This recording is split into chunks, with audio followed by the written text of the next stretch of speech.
In the headlines of VTV News, flexible monetary policies are believed to have stabilized exchange rate fluctuation. Guangdong Central Province is focusing on overcoming the consequences caused by floods and heavy rains. And China confirms the detention of 2 Canadians.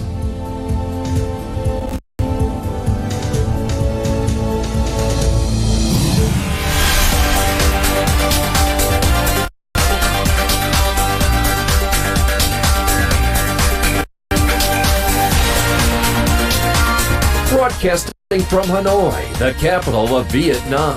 VTV News starts right now. Good morning from Hanoi, and you're tuning into VTV News live at 8 a.m. local time. We now begin with our top story. Prime Minister Nguyễn Xuân Phúc congratulated newly accredited ambassador of the People's Republic of China, Xiong Bo, at a meeting in the capital city of Hanoi on Thursday. At the meeting, the Prime Minister expressed that with the common perceptions and important agreements reached by the leaders of the 2 countries, the diplomat will boost the Vietnam-China bilateral cooperation. The Chinese ambassador Xiong Bo said he would try his best to help develop Vietnam and China's friendship and cooperation. Also on the same day, Prime Minister Nguyễn Xuân Phúc hosted a reception for the newly accredited ambassador from Denmark. He expressed his pleasure at witnessing the recent positive development of the Vietnam-Denmark relationship in all areas, especially since the 2 sides established a strategic partnership on climate change, energy, environment, and green growth. The Danish ambassador stated that Vietnam has always been Denmark's priority when it comes to development cooperation, adding that his country would further support Vietnam in agriculture, education, energy, healthcare, and climate change.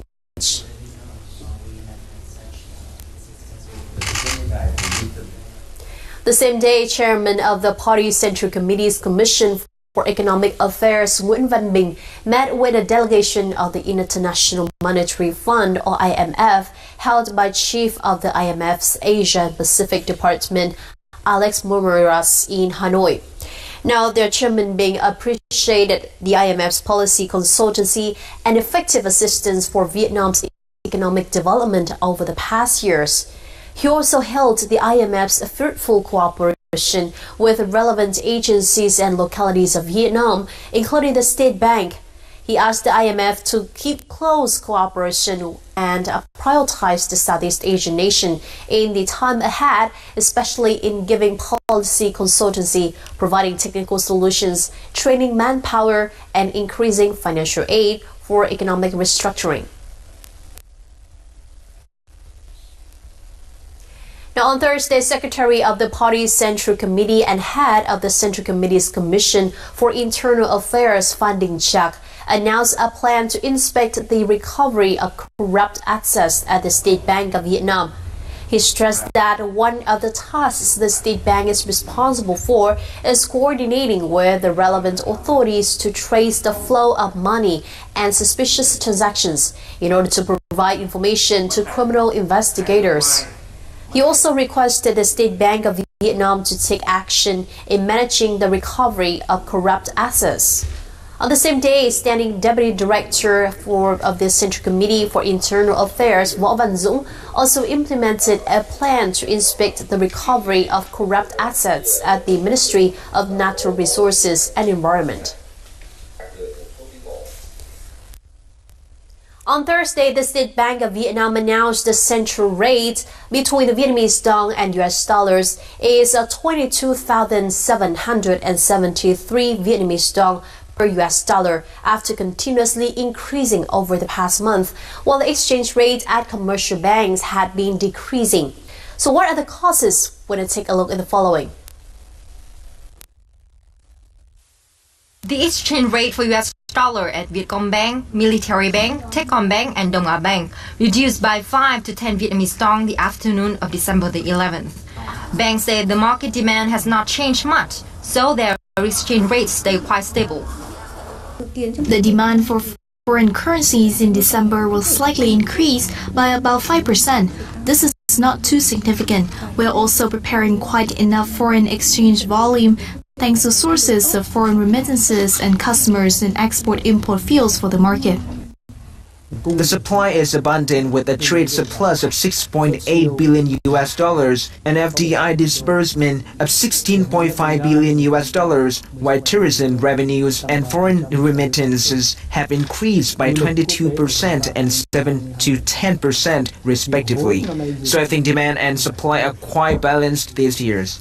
During the whole year, the depreciation of Vietnamese dong compared to USD is about 2.6%, much lower than other countries in the region, such as China, India, or Indonesia.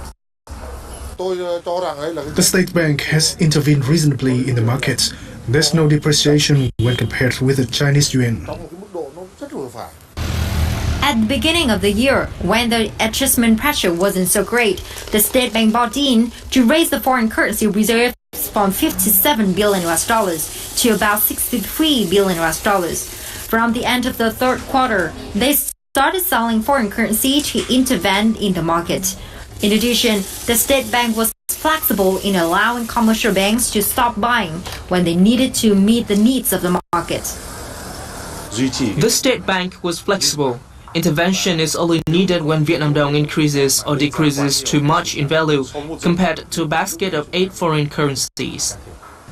Contrary to many forecasts that were made earlier this year, the Vietnamese dong exchange rate rose instead of standing still. External influences such as the Fed raising interest rates, the increase of the value of the USD, or tensions from the US-China trade war will still continue next year. From this year's flexible exchange rate policy, it is foreseeable that future exchange rate fluctuations will continue to closely follow the trends of the market. The Lao branch of the Saigon Thương Commercial Joint Stock Bank of Sacombank Laos celebrated its 10th anniversary in Vientiane on Wednesday. Governor of the Bank of Laos, Sonese Sitphase, lauded Sacombank Laos and other Vietnamese banks for their social activities. He called for more diverse products and services that can contribute to local socioeconomic development. Speaking at the event, Chairman of the Sacombank Board of Directors, Zung Kong Ming, said the launch of the branch aimed to provide comprehensive financial solutions for Vietnamese and Lao individuals and corporate clients. As of November the 30th, 2018, Sacombank Laos had recorded total assets of $158.126 million, marking an 11-fold increase. According to TopDev, a recruitment network and ecosystem in the mobile and IT sectors, the number of jobs in the information technology industry in Vietnam will be gradually increasing over the years. In 2018, the programmer market will require 350,000 people, but Vietnam can only provide 200,000 programmers. On Thursday, the Vietnam Web Summit 2018 was organized by TopDev to serve as a bridge to help connect employers and young people in the IT industry. The company currently has a team of about 150 programmers, but the number may increase up to 300 over the next 2 years. Events like the Vietnam Web Summit provide opportunities for the company to recruit many quality personnel for themselves. We hope to find competent candidates that have good skills and can speak English well. There are many young people in the sector joining this summit. We've come here so that they will know about our job opportunities. According to experts, Vietnam's programmers are of high quality and lead the Southeast Asian region when it comes to working capability.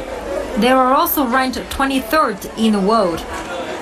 There are many foreign investment sources pouring into the market. Technology startups are also quickly increasing in number, and that requires programmers with better competency.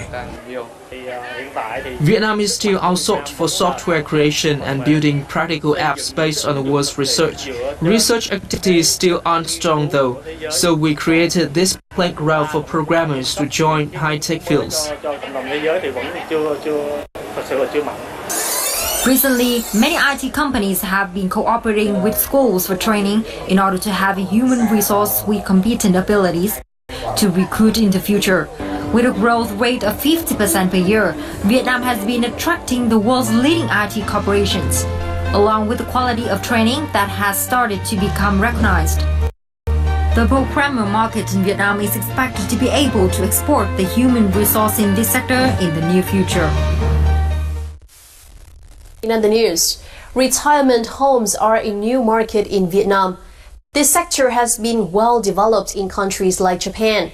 Recently, some Japanese investors have been eyeing opportunities in Vietnam. Vietnam is one of the fastest growing countries in the world. According to the General Department of Population, people over 60 accounted for about 11% of the Vietnamese population. This is a solid contributing factor for the development of the real estate for the elderly people. The demand for retirement homes in Vietnam is increasing significantly, especially since the income per capita is higher now.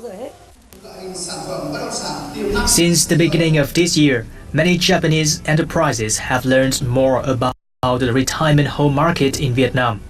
Places with beautiful nature but located near Hanoi are perfect for retirement home projects.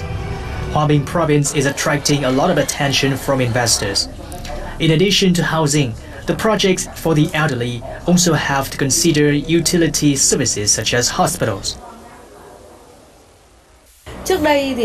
Previously, we have not paid much attention to the health of the elderly.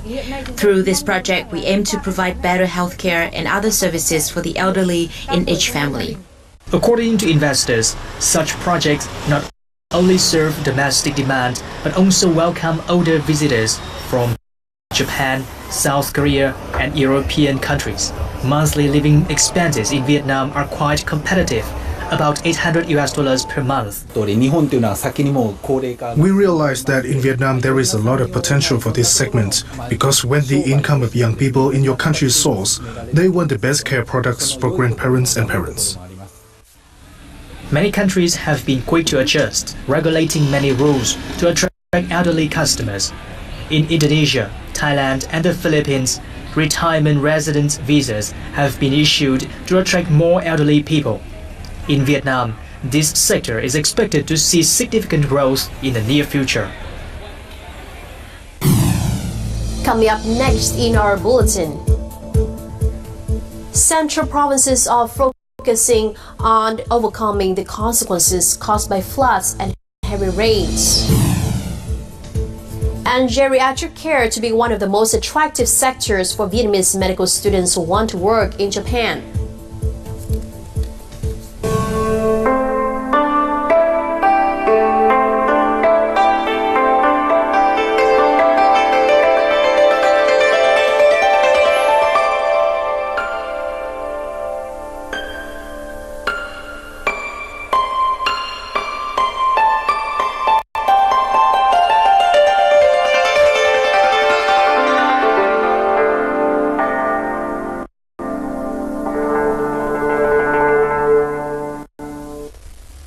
Welcome back. The local authorities in the central region are focusing on overcoming the consequences caused by floods and heavy rains, helping people stabilize their lives. Now, Quảng Ngãi province has more than 2,500 homes flooded deep in water. Large amounts of mud, garbage, and now deceased poultry and livestock have been washed away. House stations in the communes urgently treat the wells inundated by floods and guide people to clean up the environment and avoid outbreaks after the floods. In Bình Định province, many houses and rice fields are still flooded. Hundreds of militia and local youth have been deployed to clean up the area to sow seeds in time. In Da Nang City, the preventive medicine sector has begun to clean the environment to prevent epidemics, especially among preschools and primary schools. People also cleaned up the beach and collected garbage. In Quảng Nam province, rainfall has almost stopped and water is beginning to withdraw in many places. However, some lowland areas in Tam Kỳ city are still underwater. On Thursday morning, Guangnan Province border guards provided 1,000 gifts to help people in flood-hit areas overcome the consequences of the floods. Heavy downpour and subsequent flooding have affected many areas in Guangnan Province. Thousands of local people still live in flooded areas. Due to the heavy rainfall and the flood not subsiding, many households in these areas are having a difficult time accessing food. This is the biggest flood I've ever witnessed. The flood came in unexpectedly and the residents weren't able to relocate their cattle and food. Measures have been taken to help the local people resume their routine production and daily activities. 30 soldiers brought 2 canoes of water and instant noodles to provide food and essential goods to the locals in flooded areas. The soldiers in the province have been deployed in flood-affected areas to help the local people clean up the roads and rebuild damaged houses. Meanwhile, the provincial medical sector is making sure that there are enough medicines, cleaning agents, and equipment for disease prevention and control in the areas that were hit by the floods. Local residents were advised to regularly clean their basin, wells, and personal items. The northern mountainous area of Vietnam is coupling with heavy cold. The temperature in the Lao Cai highlands decreased sharply, but people's life is not disturbed because most of them have actively prepared for the cold weather to stabilize life and production. During cold days, fire for heating is indispensable in every highlands family. One of the biggest concerns is protecting the health of the elderly and young children. Elderly people would stay in the kitchen area for warmth. Children would have their mothers, grandmothers, or sisters to carry them or wrap them in the blankets so they would not get sick. In Sapa or Ngai Thou, Iti Highlands of Bat Sat district, the temperature can drop to 6 degrees Celsius. Protecting the cattle herd, the greatest asset of each family, is as important as keeping people warm. Enclosed shelters for cattle, stock food for cattle, and other measures to keep them warm have been implemented. The winter is too cold to get grass for the cattle, so we have to get straw to feed them. I have to go down to Amuk for the straw. Heavy cold can lead to negative weather phenomena such as frost, ice, or snow. Therefore, farmers mobilize workers to build more net houses to shield the crop. Hospitals and schools are also ready for cold prevention solutions. An inauguration ceremony for a kindergarten for ethnic children was held recently in Dong Nai, Southern Province. The school is built on an 1,000 square meter land plot consisting of 3 classrooms, functional rooms, playground, and physical training equipment besides the kitchen. The school can receive up to 100 children of ethnic Kha. Total construction of the school cost around 2 billion US Vietnamese dong or $90,000. This is the 22nd school built under the study encouragement program by Dutch Lady Milk brand.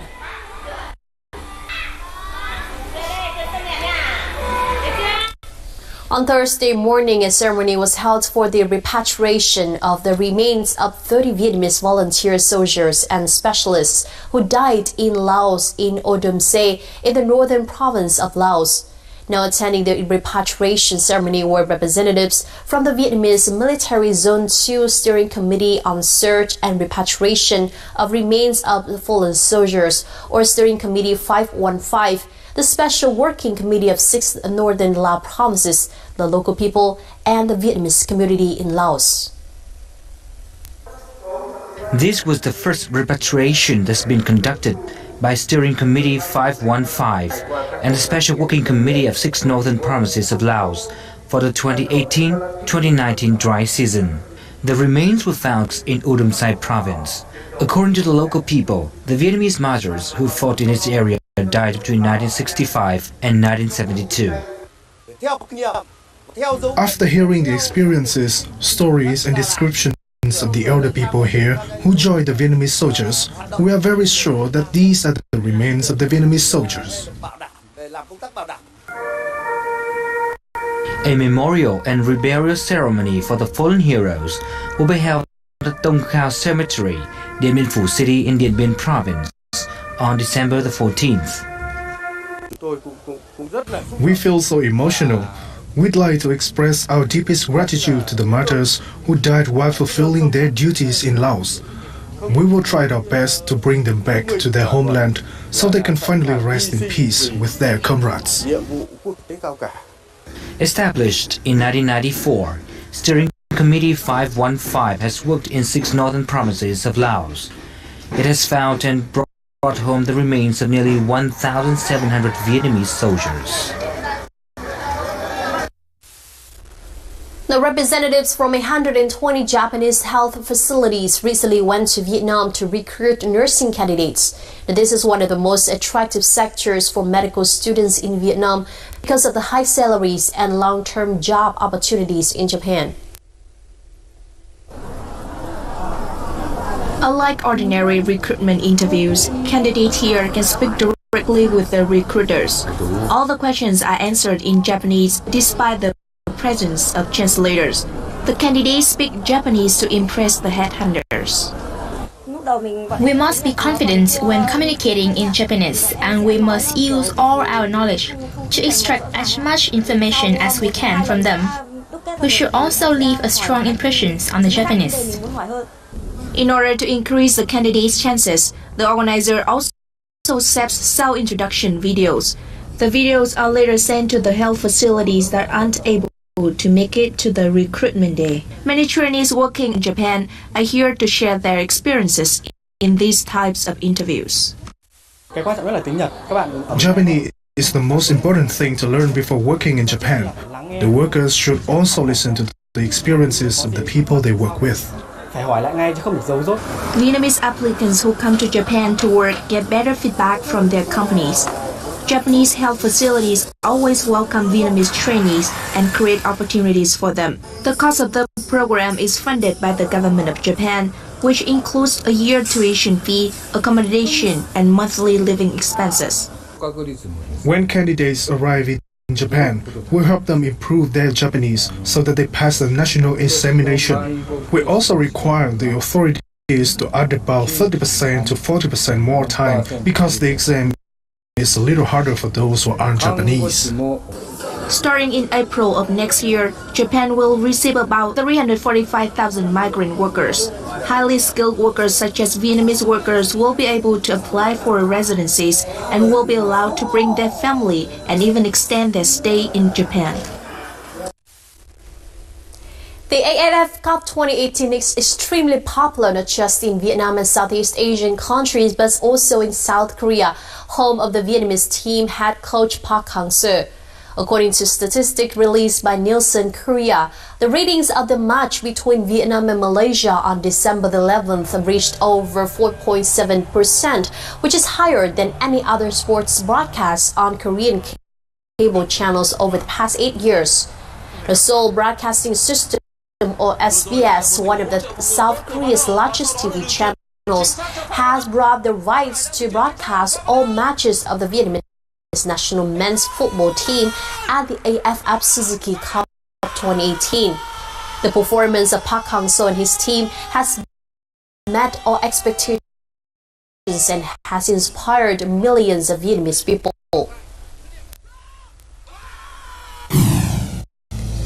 Coming up next in our world news, China confirmed the detention of 2 Canadians for endangered national security, China Foreign Ministry said. And later on, at least 9 people were killed in Turkey when a high-speed train crashed.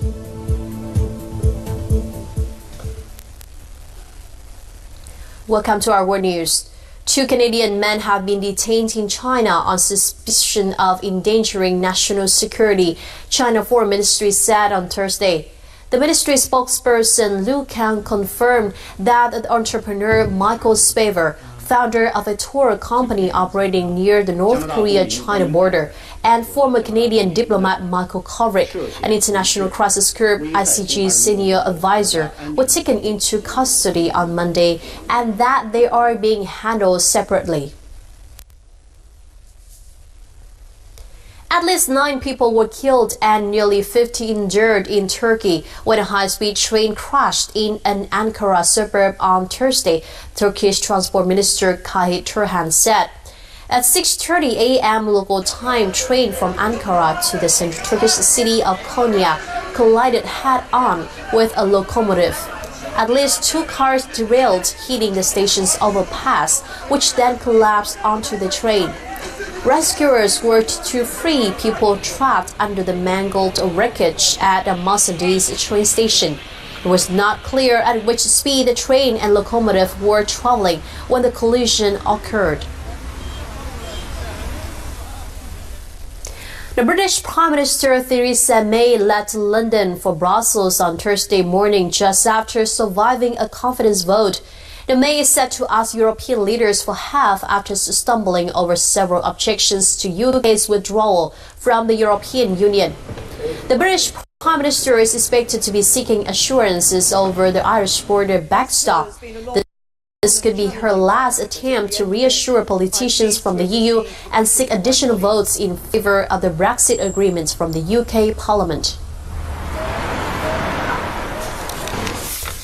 The Christmas atmosphere in France has been overshadowed by Tuesday's shootings at the Christmas market in Strasbourg. The 3 people were killed and 12 were injured in the horrific shooting. The French government has declared it a terrorist attack. The lights on the Eiffel Tower, the symbol of France, were turned up to commemorate those who were killed in the shootings. During their Wednesday session, the French Parliament took a minute to commemorate the victims. On Thursday, some Strasbourg residents visited makeshift memorials that had been made for the victims and said that they were shocked that the main suspect, Sheriff Shekat, was born in the eastern French town. As a witness, of course, I was deeply concerned and afraid of all the children and mothers working in the streets of Strasbourg during the Christmas season. The Christmas market is a festival for families. For me, I was more worried about the safety of others. Hundreds of police have been scouring eastern France, and the security services have issued a wanted poster for suspect Sheriff Shekat, who has been on intelligence watch list as a potential security threat. More than 700 police were involved for the second day of the manhunt. Police have already set up checkpoints on the German border and are questioning the suspect associates. The Strasbourg market was closed after the shooting, and all of the city's public events has been cancelled. Up next, let's check out our updated weather forecast.